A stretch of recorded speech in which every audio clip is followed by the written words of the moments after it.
Hurricane calling this summer.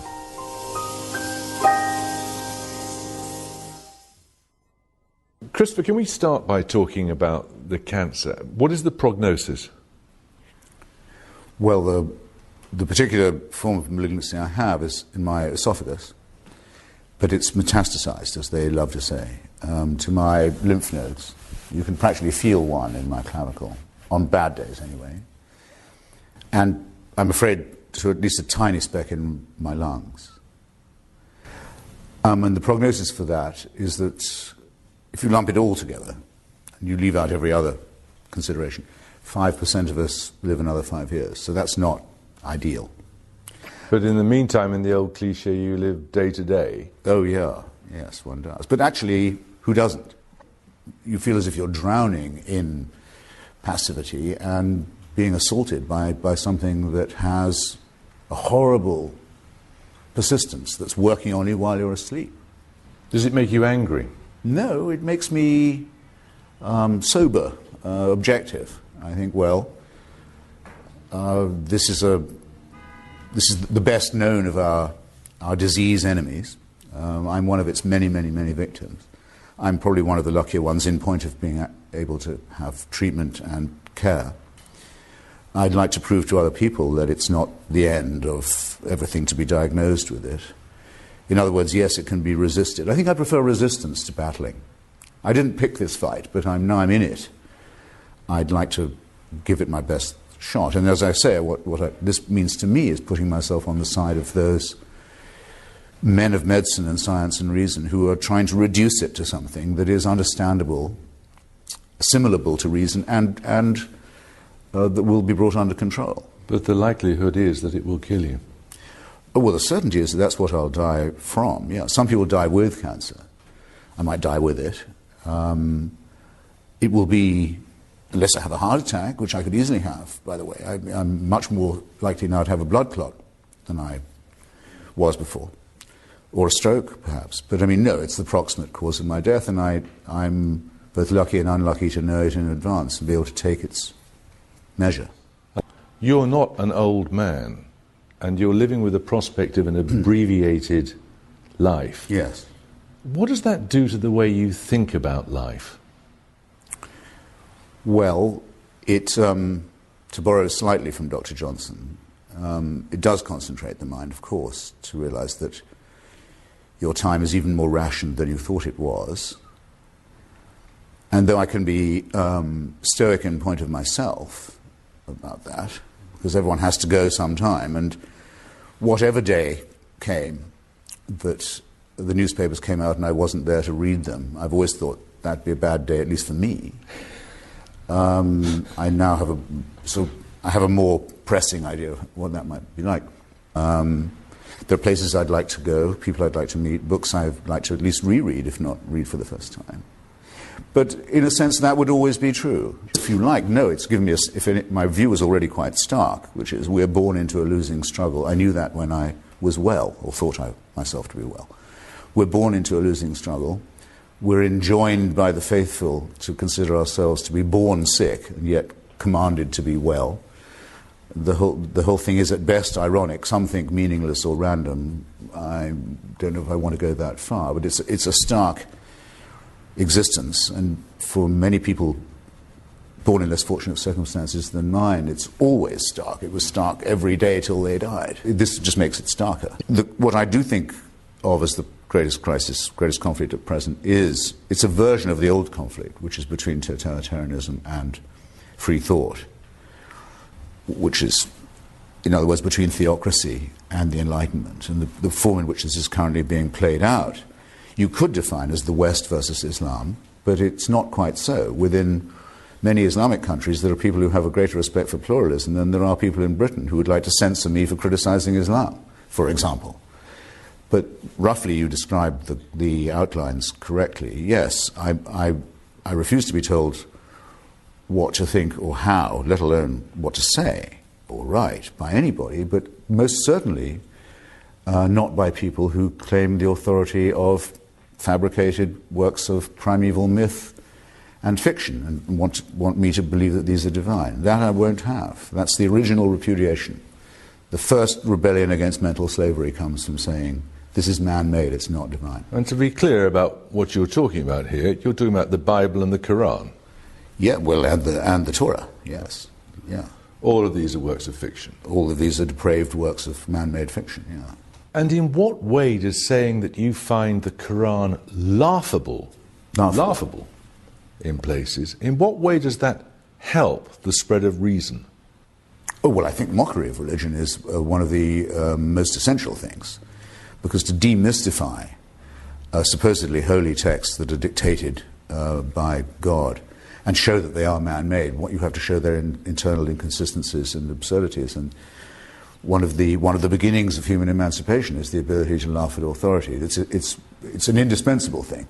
People can call it blasphemy if they like, but if they call it that, they have to assume that there's something to be blasphemed, some divine word. Well, I don't accept the premise. A lot of people in your position might take Pascal's wager. They might say, I don't know whether I'm right or wrong. Yes. But if I accept the possibility of there being a purpose and a God, I can't lose either way, because if there isn't, I've lost nothing, and if there is, I gain. Yes. Why haven't you done that? Well, I thought about Pascal's wager and wrote about it in my book long before I became possibly mortally sick. And what I said about it was this. Shall we just quickly state what it says? Yes, please. Well, Pascal was a great mathematician and one of the founders of probability theory, actually. I think it's his lowest point, is what's called his wager, or sometimes his gambit, where he says, rather like a huckster, what have you got to lose? You win everything if you bet on God, and you've everything to lose if you're wrong. Well, what does this involve, if it's correct? It involves a very cynical God, and a rather stupid one, who will say, I noticed you make a profession of faith just there, and I also, because I'm God, I know why you did, because it was in the hope of winning favor with me. Well, that's fine. You'll therefore get it. That seems to me a rather contemptible thing, and necessarily, therefore, to entail a rather contemptible human being who says, I don't really believe this, I have no faith, but what can I lose by pretending to God that I do? I might get a break. I mean, this is pretty low, isn't it?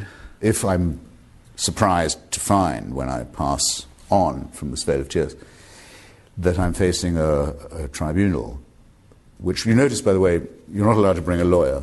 There's no jury. There's no appeal. I mean, this is altogether unattractive. Why people want it to be believed their God is this way, I don't know.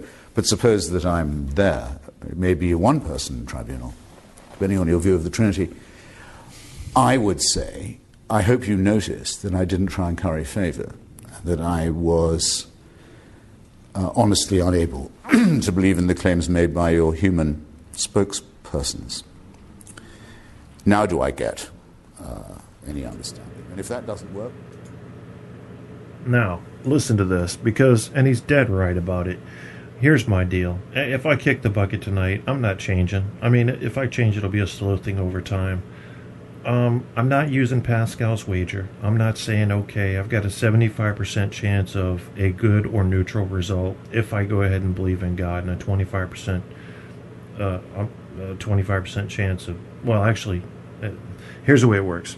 So if you believe in God and there is a God, you win. If you don't believe in God and there is a God, you go to hell. If you believe in God and there is no God, you've lost nothing. If you don't believe in God and there is no God, you've lost nothing. So your best bet is to believe in God. That's the whole wager. Is that enough for you? Because what that requires you to do is say, well, just in case. Just in case. What a weird thing. You know, I asked for a weird thing on Facebook recently because it seemed like a lot of shit was collapsing around me, including my mother's health, and it was prayers. And I don't know if you'll believe this or not, but the reason I asked for prayers was because I had seen a couple of articles, scientific articles, which may have been debunked, I'm not positive, that showed that prayer was helping people. And I can't remember, because I haven't looked at these articles recently, if the prayer had to be actively participated in by the recipient of the benefit in these studies, or if a group could just, quote, send, unquote, these prayers. I can't remember. But it was a moment of desperation, and it wasn't anything religious. And I can think of no objective way to measure any results. I mean, had my mom died, a religious person could have said, well, God called her home. Now that she's still alive and seems to be doing well, we'll see the prayer worked. So there's really no way out of an explanation that God did this, regardless of what this turns out to be at any given moment.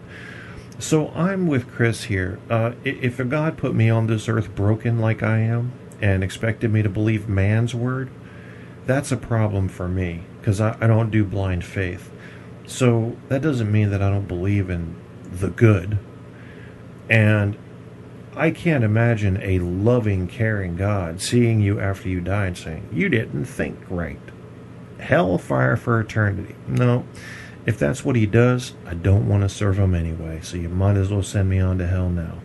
But I don't think that's what goes on. I think either you just go to sleep forever, or maybe there's some type of conscious energy thing. Maybe you take some of your thoughts with you. I don't know how that would work. Molecularly, it doesn't make sense.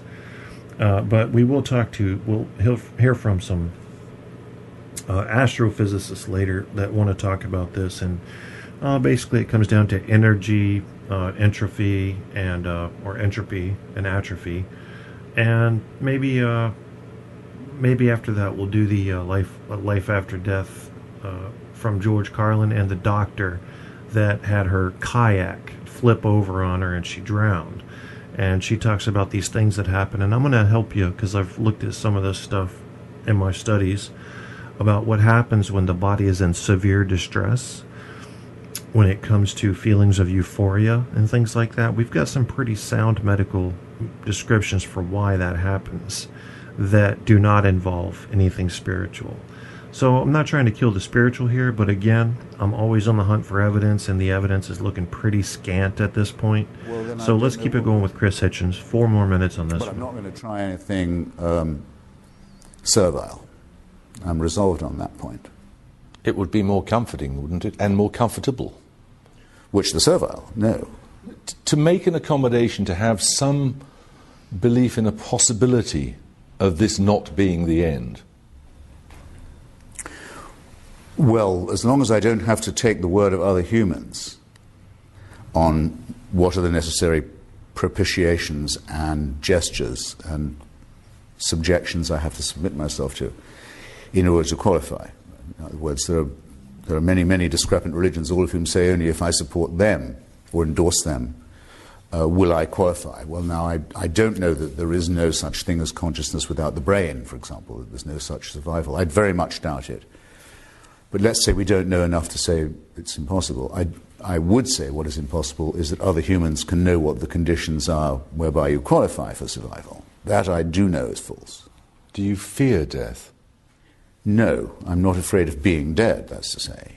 There's nothing to be afraid of. I won't know I'm dead. In my strong conviction, I won't. And if I find that I'm alive in any way at all, well, that'll be a pleasant surprise, and I quite like surprises. But I strongly take leave to doubt it. I